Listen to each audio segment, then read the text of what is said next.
What's happened in education with privatisation, a whole lot of effects have come through which I think have been quite counterproductive. For a start, with students now being forced to pay the upfront cost or delayed through debt cost of their education, they turn up first of all thinking they've bought a product.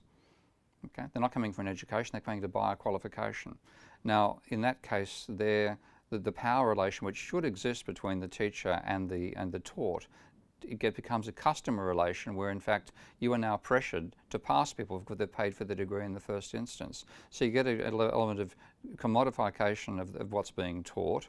The students will have already bought the commodity, their attention, their focus, their effort has declined, and they also are more focused on paying back the debt that they've accumulated than they are on actually learning. So the calibre of an engagement is dropped drastically.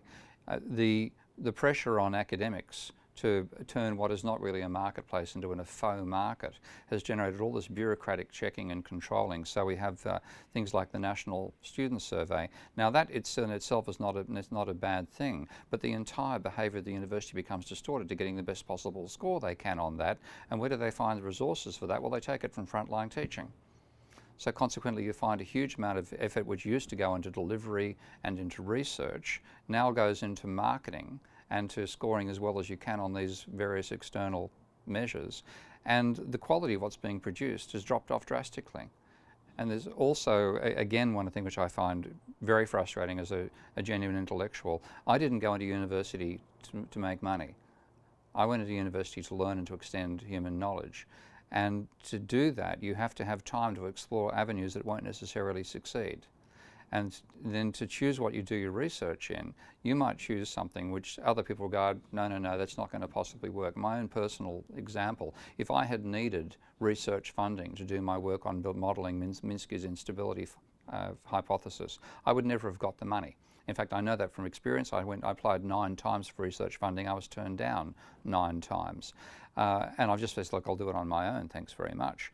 Now, when you have a commercialisation of these efforts, you have all these monitoring systems put in the place of just giving academics free time, some of which will be wasted. Okay? But trying to minimise that waste means that you try to manufacture and decide what's going to be successful research. But if you knew what successful research would be in the first place, it's not research. Okay? And this distorts the whole basis of education. So it has become so frustrating for genuine intellectuals like me that I want to get out of the university sector these days rather than stay in it.